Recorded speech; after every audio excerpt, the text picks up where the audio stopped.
Friends, welcome to session number 5, at table number 5. Raymond van Diemel from the Military Academy down in Saldanha, Faculty in Military Science. Thank you that we can engage with this topic that I have presented. I've titled it Dump Textbooks. They have little value in digital learning. Now, Barbara, are you aware of the problems that South Africa have with electricity? Load shedding. We made the world aware that we live in the dark. So this topic is similar to where there's quite a lot of emotions around what I will argue for. So I hope you guys will add some light to this dark matter.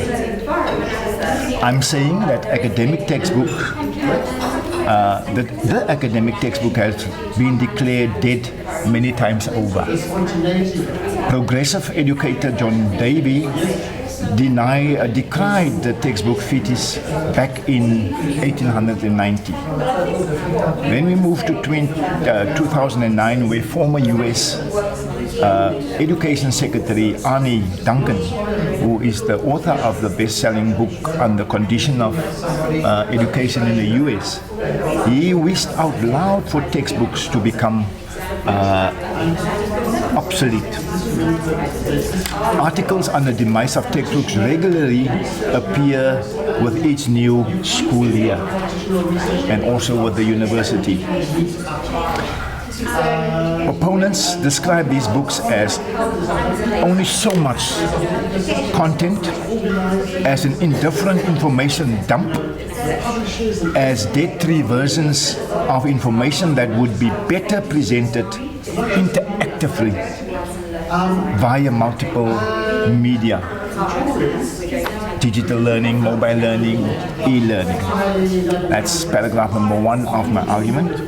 I say that the fourth industrial revolution will undoubtedly have a profound impact on education in general, and then specifically on digital learning in particular. Digital learning, I argue, in my humble opinion, assumes that the coursework, the literature, go hand in hand with open access, ORE resources. Now, what have we seen so far? In my noble opinion, in my humble opinion, we have witnessed prominent universities all over the world embracing open access, making the writings and the publication of available to the readers free of course. The question now arises, why do we see or continue to see the dominance of prescribed textbook in specifically digital learning? Isn't higher education is it about a single narrative? Here we think of the Nigerian bestseller Chimamanda Achebe, who in a famous TED Talk 2013, who drew almost 21 million viewers, she warns us about the danger of the single story. And there she would argue that a single story can create very easily stereotypes.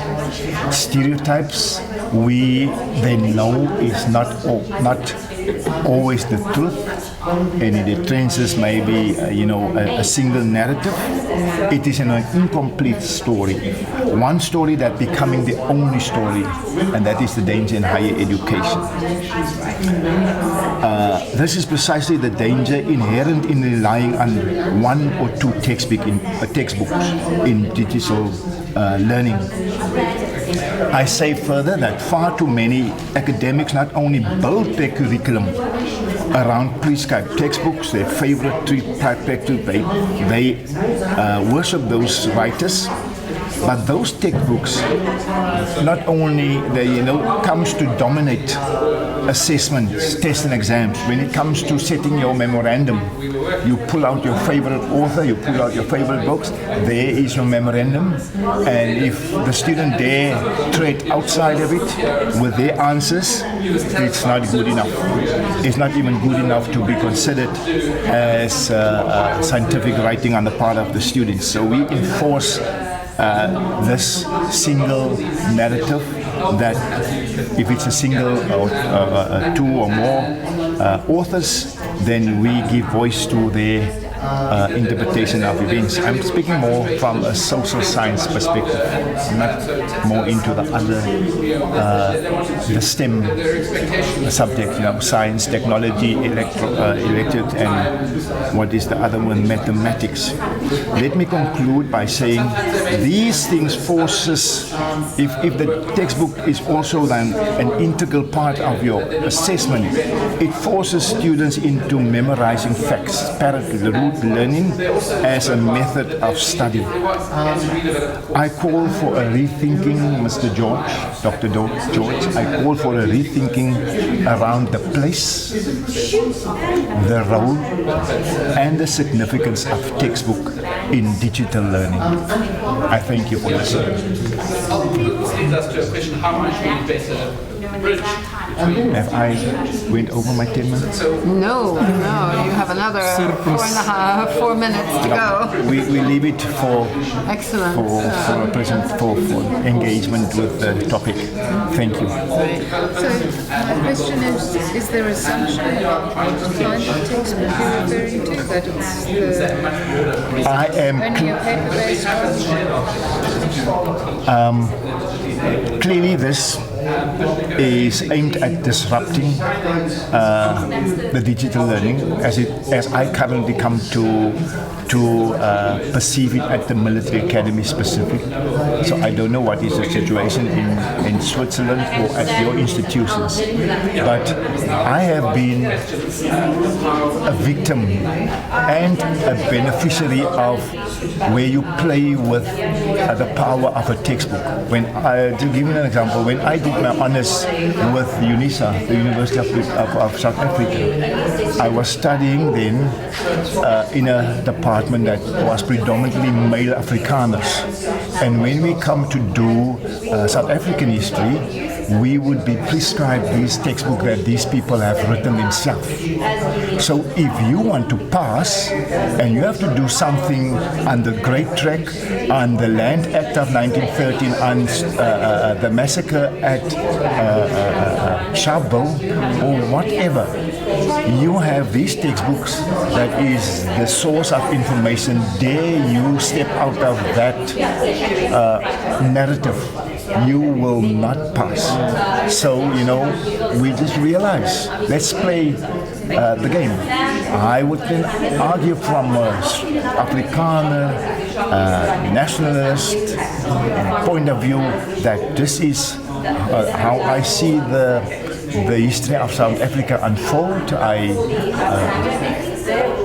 approve some of the things that happened from that perspective. We know what happened to the former President F.W. de Klerk's statement on the impact role of apartheid. So yes, though maybe after all these years it still impacts my argument in terms of the place of textbook in higher education. Maybe it's time for me to say, move on. Don't be a victim of that particular experience, those particular year group. Things have changed. Do you think there's a role for have more adaptive learning textbooks? Yes. Let me say, in terms of, I don't want to, I think I still have 1.5 minutes. I always tell new students at the military academy who is doing their degrees via distance education, the first venue, in terms of Vygotsky's social learning theory, who better than what happened at Robben Island? Robben Island, many of these prisoners were allowed to do distance education with such limited resources. But the power, if you read some of their memoirs, lie in the fact that they would always sit around and discuss assignments they would have little textbook available because it will, the wardens would not want them to be empowered with textbook.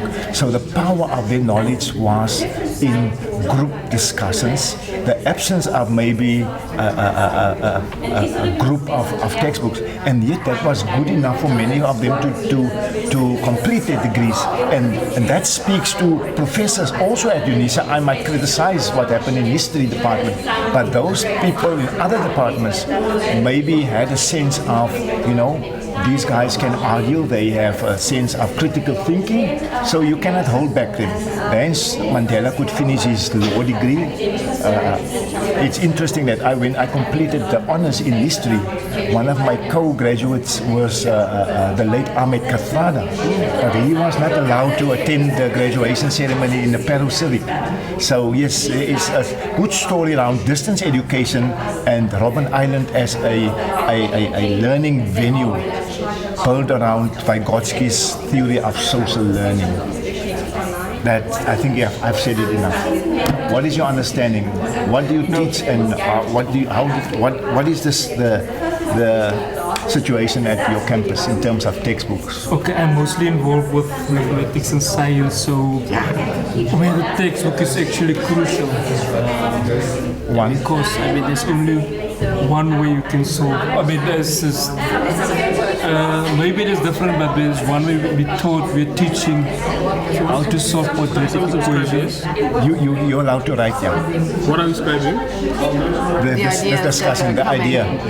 Okay. Maybe the title of the presentation was dumb textbooks. Dumb textbook. For and against. We must maybe go around and say who's not supporting the argument. There's one that says no, it has a place, right? It has a place in STEM. It has a role to play in STEM, especially in the light of